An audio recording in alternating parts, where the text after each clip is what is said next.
fizemos o Meu Lar um lugar de oração. E foi uma benção. Começamos na beira da praia e terminamos olhando a lua. E foi muito bom, queridos, assim, ver os irmãos dispondo a estar presente. E eu posso, quase que todas as pessoas que estão aqui nessa noite estavam participando, quase, né? Mas alguns não puderam ir, estavam trabalhando e assim por diante. Mas a gente esteve na casa do Armin e Rose. Na terça-feira, na casa de quem? De Cristina e Edna. Foi na terça?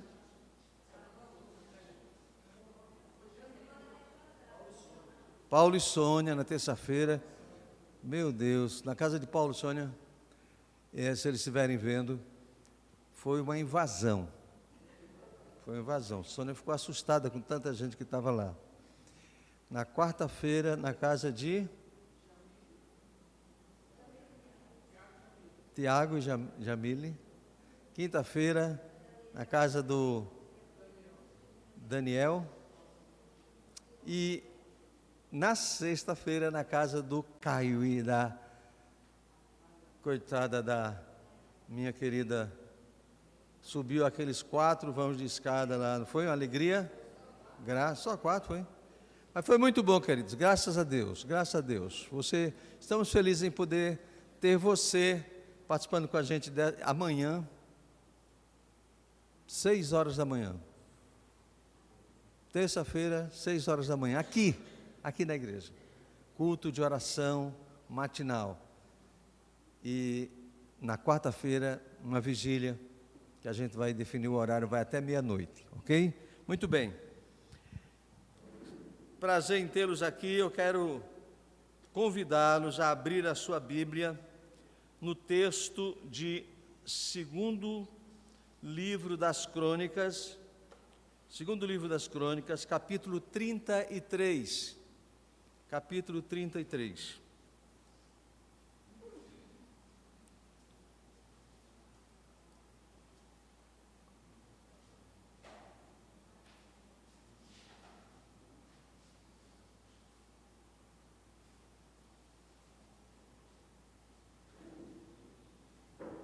Nós vamos ler, queridos,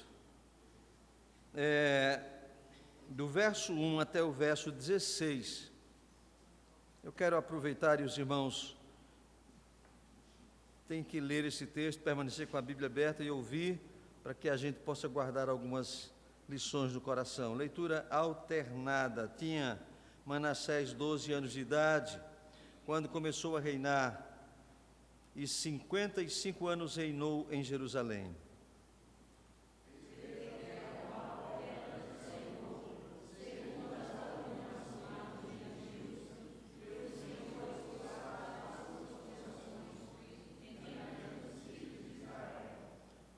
Pois tornou a edificar os altos que Ezequias, seu pai, havia derribado, levantou altares aos Baalins e fez postes ídolos, e se prostrou diante de todo o exército dos céus e o serviu.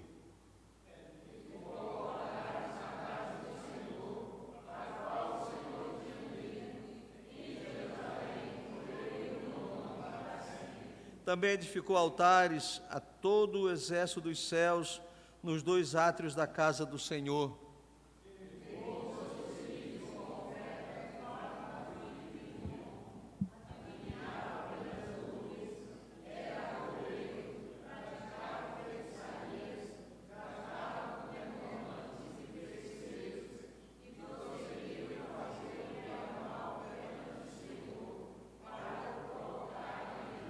Também pôs imagem de escultura do ídolo que tinha feito na casa de Deus, de que Deus dissera a Davi e a Salomão, seu filho, nesta casa e em Jerusalém, que escolhi de todas as tribos de Israel, porei o meu nome para sempre.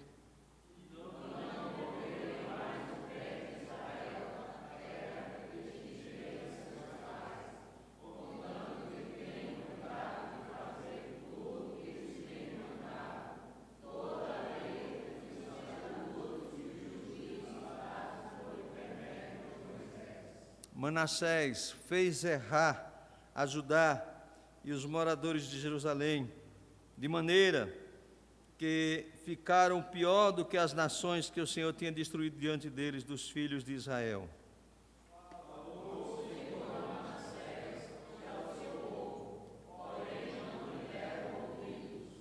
Pelo que o Senhor trouxe sobre eles os príncipes do exército do rei da Síria, os quais prenderam Manassés com ganchos, amarraram-no com cadeias e o levaram à Babilônia.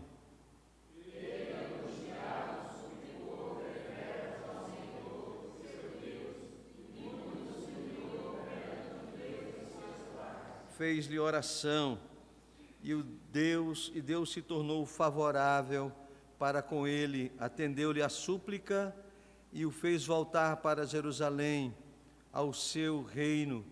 Então reconheceu Manassés que o Senhor era Deus.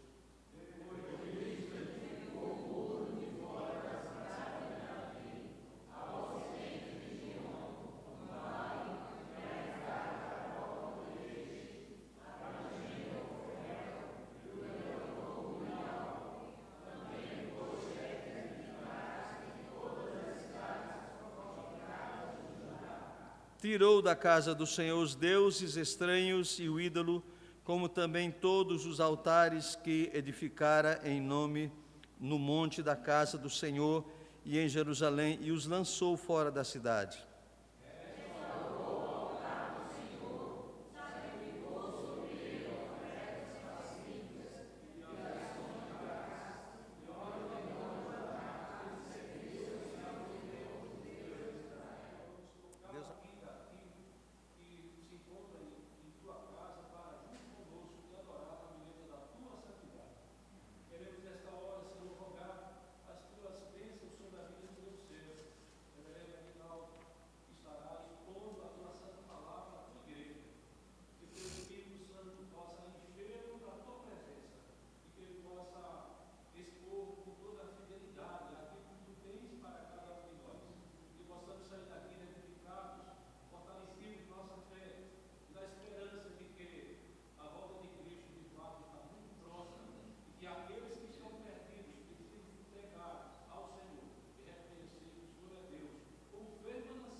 Amém, amém, amém, queridos.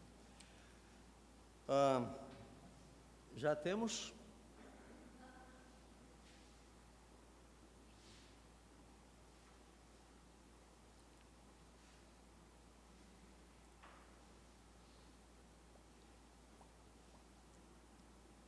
Muito bem, nós temos falado durante todo esse mês, nos domingos à noite, sobre a restauração de alguns personagens, já que o nosso tema é restauração. E a gente trabalhou primeira reflexão, primeira mensagem sobre a restauração de Davi, depois falamos sobre a restauração de Onésimo, e a semana passada foi falado sobre a restauração de Pedro. E aí a gente fez a opção de falar um pouco sobre a restauração de Manassés. Quando a gente fala em Manassés, todo mundo já fica com raiva, porque só lê a primeira parte da história de Manassés. O bichinho foi peça raríssima, né? Mas vamos conhecer um pouco o que Deus faz com alguém assim. Põe o próximo slide. Eu queria que a gente entendesse assim. Eu queria que você visse essa imagem aí e mantivesse essa imagem ali. Alguns aspectos de uma história de transformação radical. Década de 50, 1950 e década de 2010. Ali estão duas pessoas que representam o mesmo personagem, né? Um mais jovem e outro mais idoso. Primeiro, Nick Cruz, esse jovem que está aí recebendo algo do pastor David Wilkerson. Mais adiante, 2010, já é Nick Cruz agora como pastor e recebendo algo ao lado do David Wilkerson. Então, deixa-me contar um pouco. Se você não leu ainda o livro A Cruz e o Punhal, se você não leu ainda o livro Foge, Nick, Foge, algumas coisas que eu vou passar aqui vão ser novas para você. Nick Cruz, ele era líder de uma gangue em Nova York, nos anos 50, era chamada Maus, era o nome da gangue. Era uma gangue realmente muito, muito violenta, e ele era um jovem insensível, incontrolável, cheio de ódio, né? A mãe dele chegou a chamá-lo de filho de Satã. Filho de Satã, era assim que a mãe o chamava. No ano de 1957, a história mudou, quando Deus, por meio de um homem chamado David Wilkerson, fez um trabalho de evangelização nas ruas de Nova York. E foi nesse trabalho de evangelização que o Nick Cruz, o chefe dessa gangue chamada Maus, encontrou com o David Wilkerson. Ele estava andando pela rua quando ele ouviu um som, alguns quarteirões adiante, e ele ouviu um barulho de uma trombeta tocando, e correu. E quando ele chegou com a arma na mão, ele viu que era um grupo de pessoas que estava tocando e outro cantando, e aquele que estava cantando era o pastor David Wilkerson. Ele ficou ali observando tudo, e olhou para aquele homem que estava cantando, abriu uma Bíblia, o homem abriu a Bíblia e começou a pregar sobre Deus. Deus tem poder para mudar a vida de todos vocês, dizia o pregador, e ele estava ouvindo. Quando o David Wilkerson terminou de falar, Nick Cruz ficou muito ofendido, saiu do meio da multidão e mandou o pregador se calar, senão ele iria morrer. Não há poder de Deus aqui, só existe o poder do gueto, só existe o poder das gangues. Não é possível que Deus tenha poder de mudar ninguém nesse lugar. Os únicos que sobrevivem nas ruas são os mais durões, os mais fracos morrem, jamais conseguirão sobreviver. Foi então que aquele jovem rebelde resolveu ordenar que o pregador fosse embora e não mais aparecesse naquele bairro. Falou para os seus amigos da gangue não ouvir esse tipo de discurso inflamado de fanatismo. Nick, quando estava contando o seu testemunho, ele disse: não dê ouvidos a esse cara, ele é um fanático, ele é um farsante, ele é um comunista. E disse para a sua gangue: afaste-se rapidamente de David Wilkerson. Ele não sabia o nome ainda. Nick segurou um outro tipo de diversão e sugeriu: vocês querem ouvir esse pregador? Eu tenho algo melhor para vocês, vamos descer ali e vamos ficar bem alegres. E aí ele sugeriu que deveriam descer e se divertir, e desceram para uma parte baixa daqueles edifícios que tinham, e lá eles começaram a fumar bastante maconha, beber vinho, dançar com as garotas e assim por diante. Vocês vão se sentir bem melhores se fizerem isso. E aí ele desceu com o seu bando, e 15 minutos depois, o doido, chamado David Wilkerson, bateu a porta daquele lugar onde eles estavam. Quando olharam para ele: o que você está querendo aqui? E aí ele entra lá, ele disse: eu quero falar com o Nick, com o chefe de vocês. O Nick disse: eu não quero falar com você. O que você quer? Ele disse: eu quero ser seu amigo. Meu amigo? Quer ser meu amigo? Sim, eu quero ser seu amigo. Aí ele disse: não, eu não quero que você seja meu amigo. E abruptamente ele foi para cima daquele homem, que era, como vocês veem na figura, era um cara magrinho, né? E disse: fique parado, porque se você der mais um passo, eu pego essa arma e estouro os seus miolos. Disse isso com muita raiva, mas o reverendo David Wilkerson hesitou por um minuto, mas não parou, continuou andando na direção dele.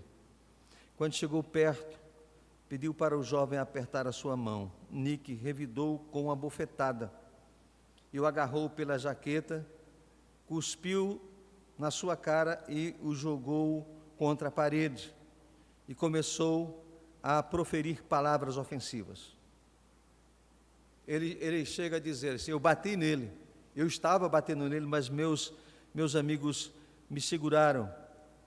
Aquele jovem rebelde deu as costas para o pregador e foi na direção da saída do porão. Quando ele tentou abrir a porta, ele ouviu a voz do David Wilkerson dizendo assim: Nick, espera um pouco, espera um minuto, eu quero falar alguma coisa para você. O que você quer? Gritou ele. David Wilkerson disse uma frase simples: Nick, Jesus ama você. Aquela frase foi um impacto, porque sem medo, com lágrimas nos olhos, David Wilkerson se aproximou dele e impôs as mãos sobre a cabeça dele e começou a orar. À medida em que ele estava orando, ele disse assim: Deus, faz 2 semanas que eu oro pelo Nick, todo dia, toda noite, pedindo para que ele não seja assassinado, para que pudesse ouvir o Evangelho, para que possa se juntar a nós nesse trabalho. Eu estou sozinho nesta cruzada, mas estou orando por ele. Eu, nesse momento, estou aqui, e isso é um desafio. Não há poder humano, não há personalidade que possa mudar o Nick, não há truque, não há mágica. Deus, eu estou com medo, mas nesse momento eu peço que desça e toque na vida de Nick, para que um milagre surja na escuridão. Deixe-o saber que você o ama, como eu disse que eu amava e o Senhor se importa com ele. Ele está aqui e eu tenho que acreditar que o Senhor pode fazer um milagre. Quando ele termina a oração, aquela oração, o próprio Nick menciona que ficou sensibilizado. Jamais tinha escutado alguém orar daquele jeito. Foi uma prece muito importante e a mais bela que ele já ouvira. Quando ouvi esse homem orando assim, com o coração partido, eu senti o coração dele batendo. Naquele momento eu fiquei confuso. Naquele momento eu queria chorar, mas me segurei por causa do meu orgulho. Não choraria porque havia jurado para mim mesmo que jamais choraria de novo. O jovem rebelde tinha chorado pela última vez aos 8 anos de idade. No final da oração, Nick tirou as mãos do pregador de sua cabeça, pediu para que o Wilkerson se afastasse dele e o empurrou para longe. Estava convencido de que não queria lutar contra tudo aquilo que estava acontecendo e que estava sentindo. Ao mesmo tempo, ele queria pegar a sua gangue e dar o fora, mas como fugir naquele momento? O pequeno porão presenciava um milagre. Lá estava Willie, um assassino da sua gangue que tinha muito ódio e não acredita no amor, ajoelhado, batendo no peito, pedindo ajuda a Deus. Willie, o aleijado, Willie, o jovem cheio de ódio, estava no chão chorando. Eu não acreditava naquilo. O que estava acontecendo com Willie? Ele estava ajoelhado, chorando e chorando sem parar. Tentava orar, mas não conseguia. Ele só podia repetir uma palavra: Jesus, Jesus, Jesus, era tudo o que ele dizia, umas 20 vezes. Começou a bater no peito e pedir ajuda de Deus. Havia mais 2 caras ao lado dele e eles choravam também. Estou falando de um jovem que era um assassino, eram criminosos. Falo de atos de homens mais durões nas ruas de Nova York. O jovem rebelde não acreditou no que estava vendo e certificar de que algo sobrenatural estava acontecendo. Deus chacoalhou o seu coração e ele perguntou o que estava acontecendo para Deus. Ele não podia falar, então ele se ajoelha e ele começa a falar. E durante alguns minutos ele fica ajoelhado. Depois ele não sabia mais quem era, nem mais o que tinha perdido. Até a identidade, ele disse, nem lembrava mais quem ele era. O mundo real estava longe dali. E ele disse: Senhor, se o Senhor me ama, mesmo, como esse homem diz, eu peço que venha, por favor, e me ajude, disse ele naquele momento. Então Nick se ajoelhou, ficou ali por 10 minutos conversando com Deus, e ao se levantar, ele já estava transformado. Ele foi até o pastor David Wilkerson e disse o seguinte: eu sei que Jesus ama você. Tudo o que você sentia de ruim, Deus mudou. Tudo o que eu sentia de ruim, Deus fez algo novo na minha vida. Eu não podia sentir que Deus me amava, mas agora Ele tinha entrado no meu coração e na minha vida. Essa é a história de um assassino, de um bandido, chefe de gangues de Nova York nos anos 50, e Deus manda uma daquelas loucuras de Deus para as ruas de Nova York. Nick Cruz se tornou um pastor que viajava o mundo inteiro, anunciando o Evangelho, contando o que Deus fizera com ele. E aquela imagem lá, do David Wilkerson, que já faleceu, mostra que foi uma frase que começou a mudar a vida desse assassino. Nick, Jesus te ama. Muito bem, queridos, porque eu decidi começar essa reflexão contando um pouco dessa história. Você pode conhecer melhor lendo o livro Foge, Nick Foge, é ele contando a vida dele, ou esqueci o outro nome, outro filme, A Cruz e o Punhal, que é o próprio David Wilkerson contando a história. Mas vale a pena lembrar os aspectos de uma transformação total e real. Mantenha a sua Bíblia aberta aí nesse texto do capítulo 33 de 2º livro de Crônicas. Vamos lá. Nós vamos caminhar por ele, querido. Deixe-me lembrar quem era Manassés. Para frente.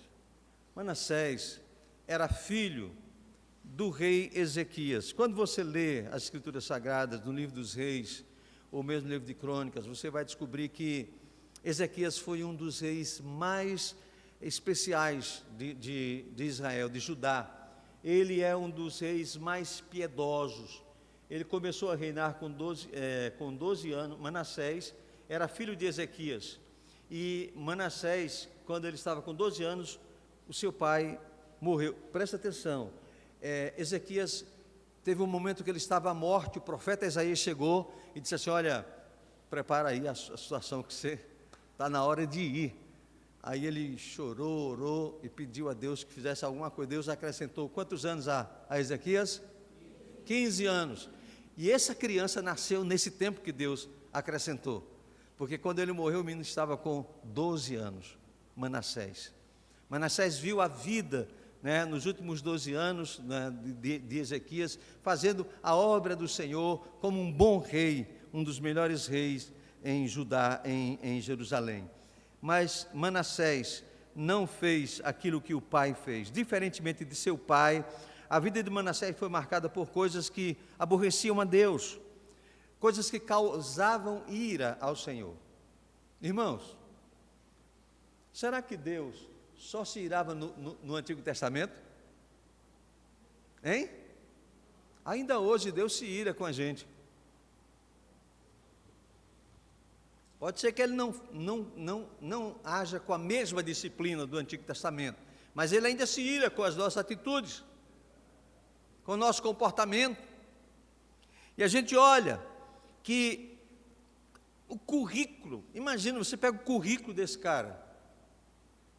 Ele fez tudo o que era abominável diante do Senhor. Ele tornou a edificar os altares que o seu pai tinha destruído. Ele ofereceu os seus filhos por sacrifício. Ele sacrificou os seus filhos a um Deus estranho. Ele praticou feitiçaria, consultou médium. Ele fez um ídolo e colocou dentro do templo.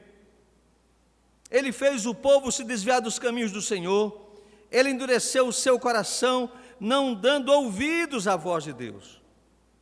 Vamos ver alguns desses pecados, por favor, lista aí para a gente, cometidos por ele.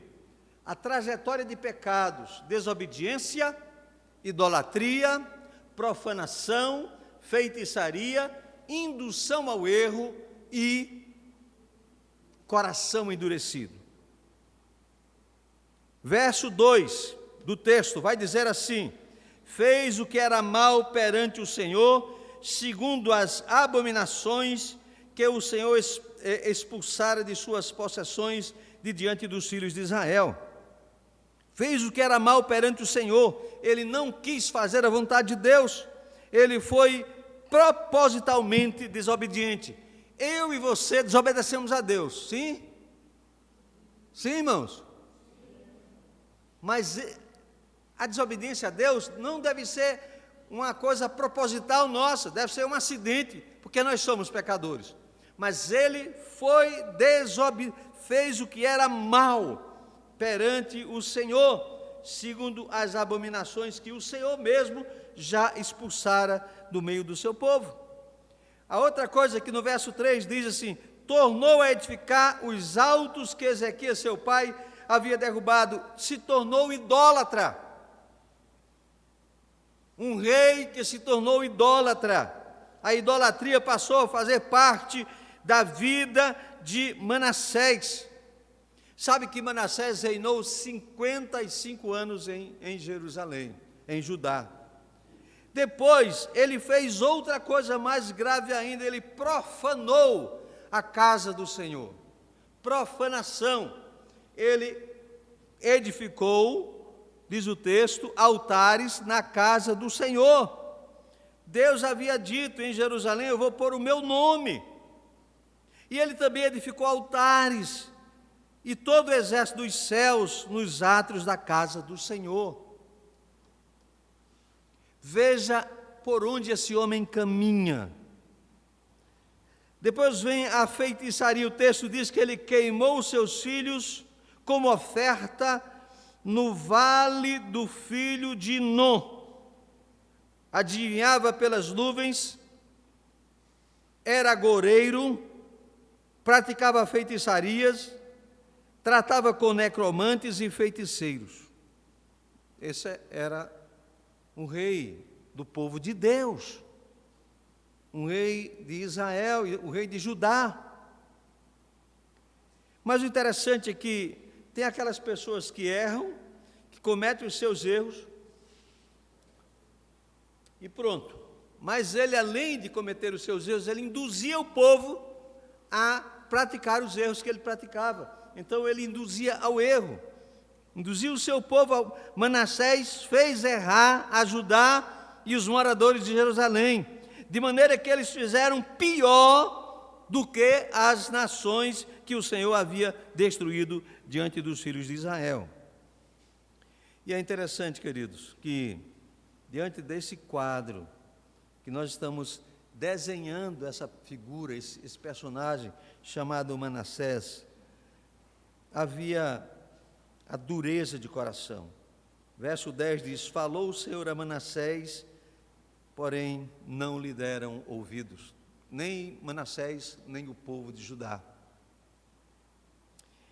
E Deus fez exatamente o que Deus sempre prometera desde o texto de Deuteronômio, quando o povo estava para entrar na terra. Se vocês fizerem isso, isso e isso, vocês vão ter as consequências desse comportamento. Então, Deus não poderia permanecer calado diante de tantas abominações. Mesmo que Deus seja um Deus maravilhoso, um Deus de amor, Ele corrige o seu povo. E Ele corrige aquele que é responsável pela rebeldia do povo. E aí o verso número 11 vai dizer que Deus levantou inimigos contra Judá. O Senhor trouxe sobre eles os príncipes do exército da Assíria.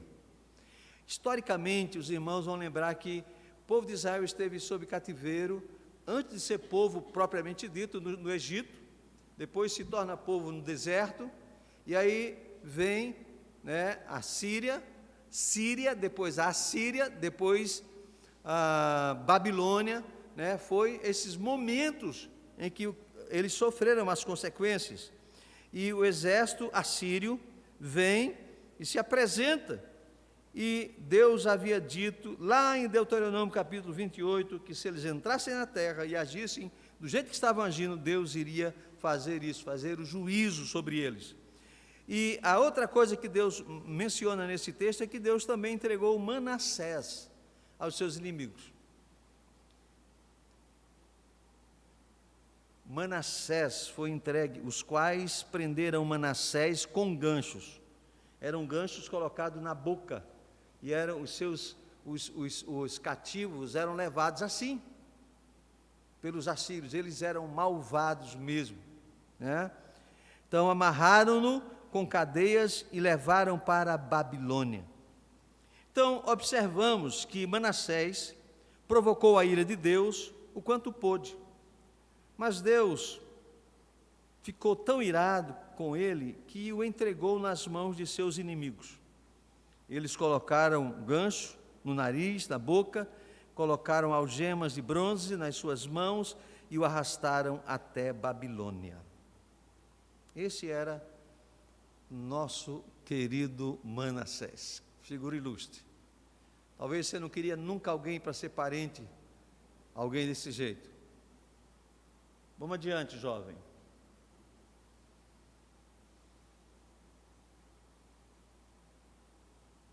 Muito bem, a partir dessa história, eu quero que vocês digam comigo essa frase. Vamos lá?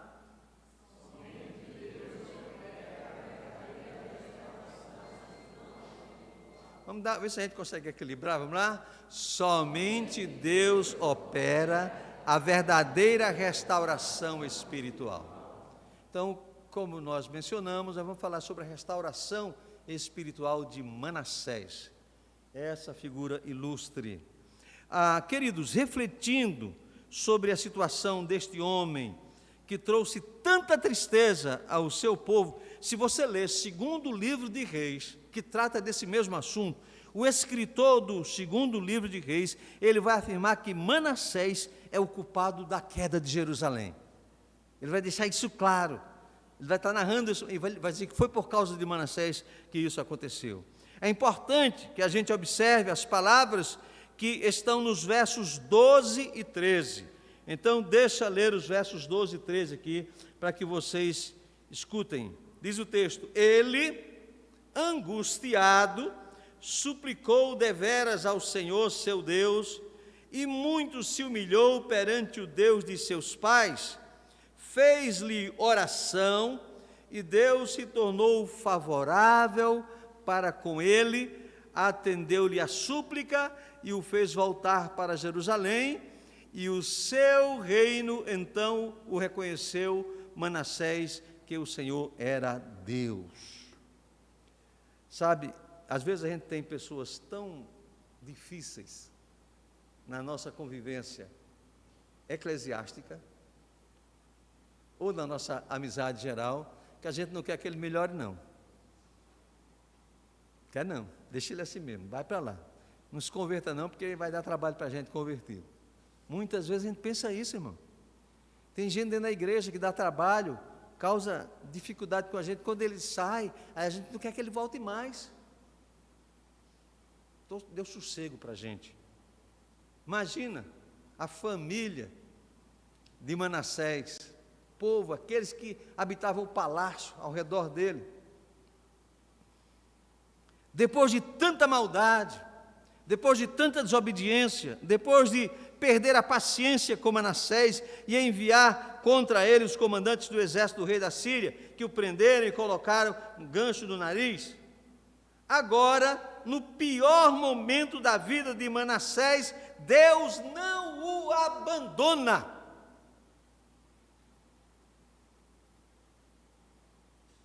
Eu vi alguém chamando Deus de injusto porque Moisés não entrou na terra prometida.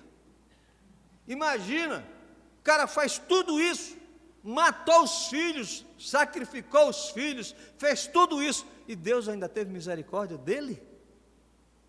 Você e eu somos tão diferentes assim de Manassés. Paulo disse que nós estávamos mortos de que modo? Em nossos delitos e pecados, gente. Carta aos Efésios, no capítulo 2, mostra que nós éramos horríveis. Por natureza, nós éramos o quê? Filhos da ira. Então, vamos ver como é que Deus trabalha na vida deste servo. Próxima imagem, por favor. Há caminhos que são necessários à restauração. Há caminhos que são necessários à restauração.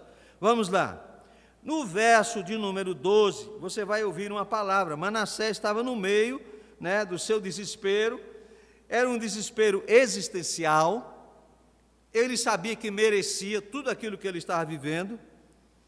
E ele, no meio do seu desespero existencial, ele reconhece que a salvação só podia estar em Deus. Então ele fez aquilo que mais toca o coração de Deus, e que fez de Davi o homem segundo o coração de Deus. O que Davi fazia sempre? Se arrependia. Ele pecava, mas estava constantemente se arrependendo, confessando os seus pecados. Confessei-te o meu pecado, a minha iniquidade não ocultei. Então Davi estava sempre confessando. Era um pecador semelhante a nós, mas Deus o chamou de um homem segundo o meu coração. Então ele se arrependeu, ele reconheceu que fez tudo errado, e aí começa a trilhar o caminho de volta para Deus. E aí, vamos lá, próximo slide. Primeiro caminho é o caminho da súplica. Clama a mim e responder-te-ei. Clama a mim e responder-te-ei. Não é clamar a outra pessoa, é clamar a Deus. Este é um passo importante para quem quer mudar de vida. É clamar a Deus. Ele suplicou ao Senhor, ele buscou o único que podia consertar todas as coisas que ele havia estragado. Ele procurou o único que podia refazer tudo. Deus pode restaurar tudo para a glória do nome dEle. Primeiro passo, amados, dado por este homem que, num ponto de vista humano, se nós olhássemos para a história dele antes de ler esse texto, diríamos: merece o inferno. Mas Deus o havia escolhido para a sua glória. Deus escolheu você e escolheu para a glória dele. O segundo passo é o segundo caminho é o caminho da humilhação perante o Senhor. Humilhação perante o Senhor. Diz o texto: ele muito se humilhou perante o Deus de seus pais. É importante, irmãos, que a gente se esvazie diante de Deus, que a gente não chegue diante de Deus com orgulho. Ó, Pai, eu estou aqui, eu pequei, mas olha, Cristina pecou mais do que eu, Edileuza pecou mais do que eu, o pastor Eduardo pecou mais do que eu, mas eu estou aqui para confessar. Que coisa ridícula. Às vezes tem pessoas que se apresentam diante de Deus querendo justificar de que ele não é tão pecador assim. Tem outros que pecaram mais, mas ele foi humilde. Ele reconheceu a sua fragilidade, a sua fraqueza. Ele não chegou diante de Deus com soberba, com altivez. Ele humilhou-se diante da presença do Senhor. Deus resiste aos soberbos, mas aos humildes ele faz o quê? Concede a sua graça. E o terceiro caminho trilhado por este homem, por este mau homem, foi o caminho do reconhecimento da soberania de Deus. Então reconheceu Manassés que o Senhor era Deus. Arrependimento é reconhecer que estava indo na direção errada. Arrependimento é reconhecer que estava indo contra o que Deus determinou. É reconhecer que estava tudo indo na contramão do que Deus dissera. Manassés reconhece e acontece a metanoia, a mudança, a transformação na vida de Manassés. Deus é o Senhor da nossa vida, amém, queridos? Ora, se eu consigo, como ser humano, não necessariamente ser semelhante a Manassés, ter essas três atitudes que foram caminhos usados por Manassés para voltar a ser resgatado ou ser restaurado por Deus, suplicar ao Senhor, humilhação perante o Senhor e reconhecimento da soberania de Deus, certamente Deus vai estar nos mostrando dia a dia, irmão, momento a momento, se nós quisermos andar na presença do Senhor, ter uma vida restaurada, nós temos que suplicar ao Senhor, nos humilhar na presença dEle e reconhecer a soberania dEle, amém? Então, os passos estão aí, é só nós querermos dá-los. Quando a gente olha para a vida deste homem chamado Manassés, que trilhou esse caminho que era necessário para a restauração, nós vamos descobrir o item seguinte.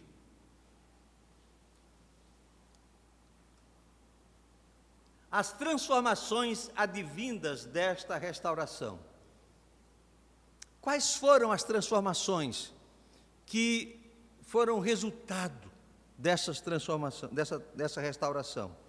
Manassés, no meio desse desespero, ele refletiu profundamente, arrependeu-se, caiu de joelhos, como diz o texto lá do capítulo 33, verso 12, angustiado, suplicou deveras ao Senhor, seu Deus, muito se humilhou perante o Deus de seus pais. E ele fez sabe, queridos, entre os livros chamados de apócrifos do Antigo Testamento, tem a oração de Manassés. Existe essa, não está na Escritura Sagrada, a oração de Manassés, mas é uma oração interessante, a oração de Manassés. Fez-lhe oração. Deus, ao ver Manassés se arrependendo e se humilhando, Deus mudou aquilo que Deus tinha determinado para a vida de Manassés e o livrou dos seus inimigos e o fez voltar à sua terra e devolveu-lhe o reino. Manassés mudou de vida. Manassés mudou de vida. Deus trouxe, sabe, irmãos, às vezes. Você lembra do filho pródigo, não lembra? Quando ele voltou, o que aconteceu com o irmão? Não pode, pai. Teu filho vai, gasta tudo que tem e volta e você honra. Imagina, se alguém tivesse a liberdade de chegar para Deus de Deus, esse cara matou os filhos, levou os filhos para oferecer por sacrifício a outros deuses, e o Senhor está dando de volta o reino para ele? Dá para entender o tamanho da graça de Deus? Como é que a gente relaciona isso? Relaciona com a vida que a gente tem. Do ponto de vista humano, nós não merecíamos nada de Deus, mas Deus deu o seu Filho Jesus Cristo, para que eu e você pudéssemos ter vida eterna. A gente merecia alguma coisa de Deus? Não merecíamos nada, mas Deus deu o seu Filho por amor a nós. Deus o perdoou, não apenas o perdoou, mas tornou a trazê-lo para Jerusalém, para o seu reino. Aquele que havia sido cativo em uma terra estranha, ele volta a usar a coroa, e durante todo o restante da sua vida, ele foi devoto seguidor do seu Deus. A conversão, como alguns atribuem, a conversão deste rei foi genuína e duradoura. Ele, ao voltar para Jerusalém, ele procurou desfazer todos os males que havia cometido anteriormente. Destruiu os altares que havia erguido aos falsos deuses, tentou fazer com que o povo retornasse à verdadeira religião. De fato, ele passou por uma transformação. Às vezes nós vemos algumas pessoas hoje dizendo assim, não, a conversão é assim, o fulano de tal se converteu, não, ainda toma uma pinguinha ainda, mas está convertido já.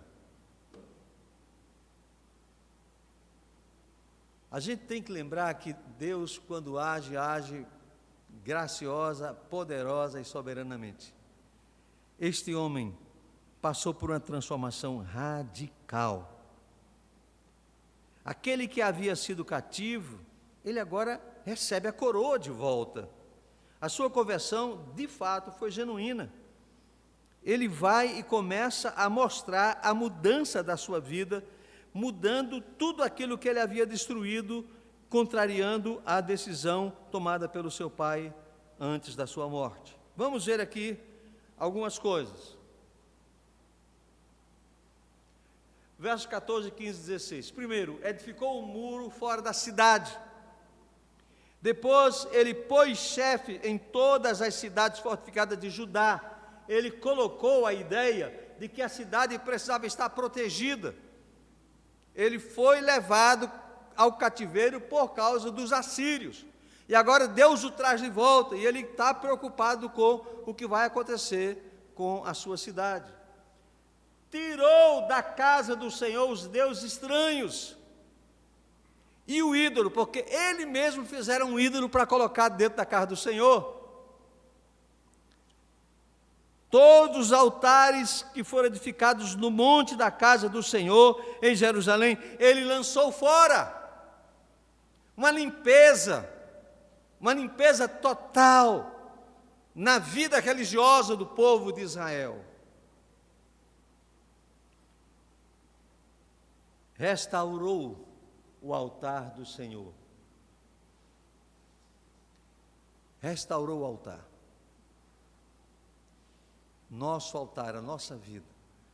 Rogo-vos, pois, irmãos, pelas misericórdias de Deus, que façam o quê? Que apresentem os vossos corpos por sacrifício vivo, santo e agradável a Deus, que é o vosso culto racional. Ele restaurou o altar, sacrificou sobre ele com ofertas pacíficas e ofertas de ações de graça.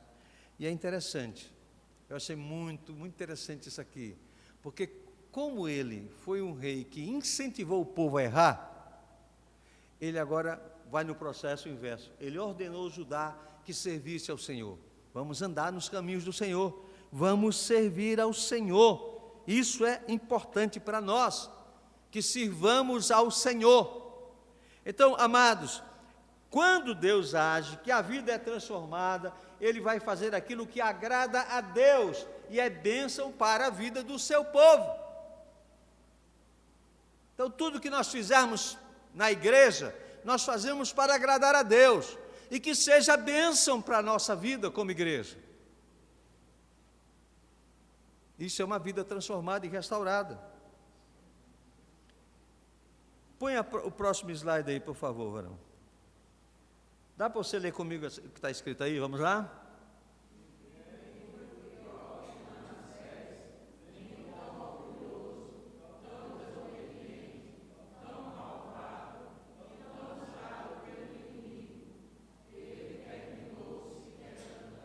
Ninguém foi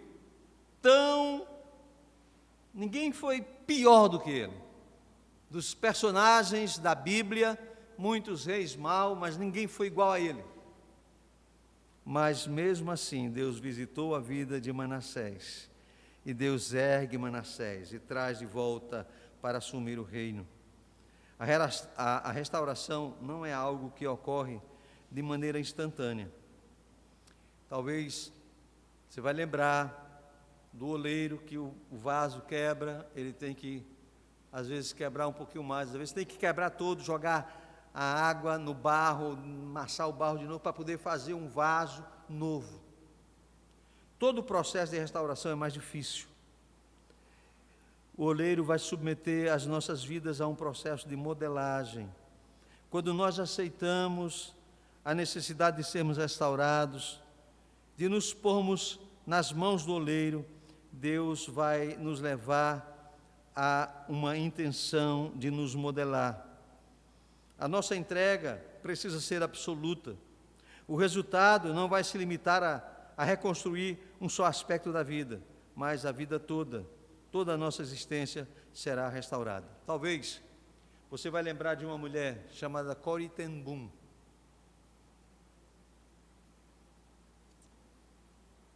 Uma holandesa que viveu durante o período da Segunda Guerra Mundial, em campo de concentração, escapou do campo de concentração e se tornou uma missionária andando por vários lugares do mundo.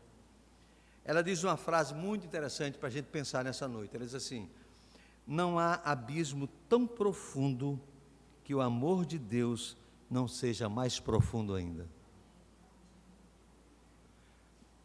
Ela tem autoridade para dizer isso, porque ela viveu dentro do campo de concentração nazista, sofreu as dores terríveis e Deus a salvou. Não há abismo tão profundo que o amor de Deus não seja mais profundo ainda. Se Deus não desistiu de Manassés, se Deus ofereceu perdão, ouviu o clamor de Manassés,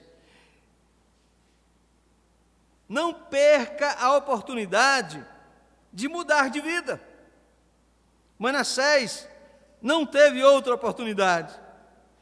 Ele teve um final abençoado nas mãos do Deus Todo-Poderoso. Deus quer mudar a nossa história. Deus quer mudar a história da nossa vida. Deus quer intervir na nossa jornada existencial. Deus está preparando um grande futuro para nós. Não desista. Não retroceda. Não deixe de acreditar no amor que Deus tem por você através do seu Filho Jesus Cristo.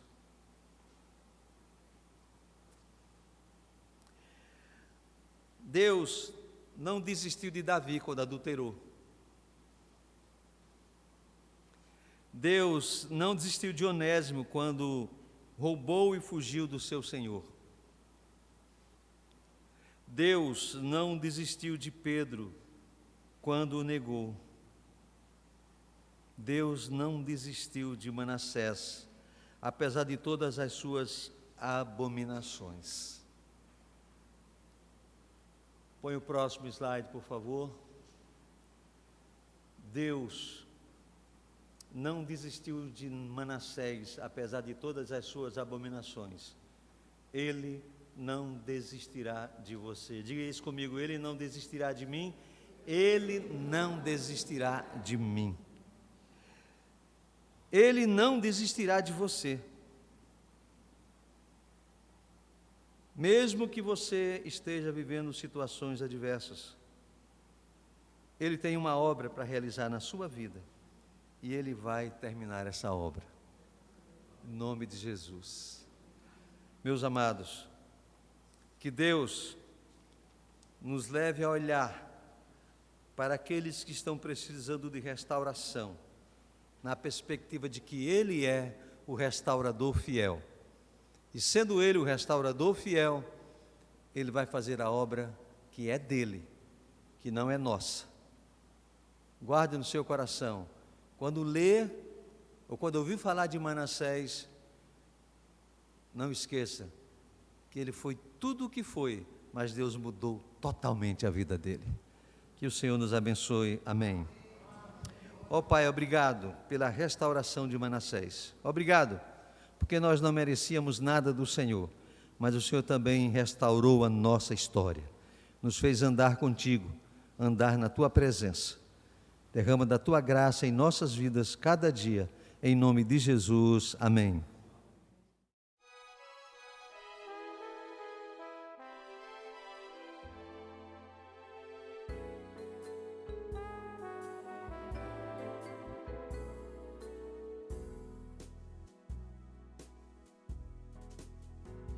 Em cegueira eu andei e perdido vaguei, longe, longe do meu Salvador. Mas da glória desceu, o seu sangue verteu e salvou este pobre pecador. Foi na cruz que um dia eu vi meu pecado castigado em Jesus. Foi ali pela fé que meus olhos abri e agora me alegro em sua luz. Já ouvia falar dessa graça sem par que do céu trouxe Cristo Jesus. Mas eu surdo me fiz, converter-me não quis ao Senhor que por mim morreu na cruz. Foi na cruz que um dia eu vi meu pecado castigado em Jesus. Foi ali pela fé que meus olhos abri e agora me alegro em sua luz. Mas um dia senti meu pecado e vi sobre mim o castigo da lei. Apressado fugi, em Jesus me escondi e abrigo seguro nele achei. Foi na cruz que um dia eu vi meu pecado castigado em Jesus. Foi ali pela fé que meus olhos abri e agora me alegro em sua luz.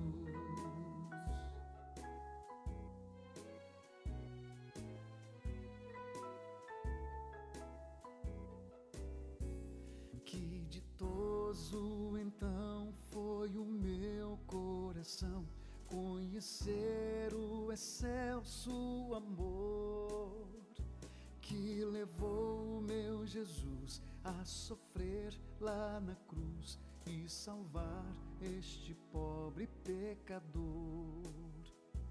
Foi na cruz que um dia eu vi meu pecado castigado em Jesus. Foi ali pela fé que meus olhos abri e agora me alegro em sua luz. E agora me alegro em Jesus. E agora me alegro em sua luz.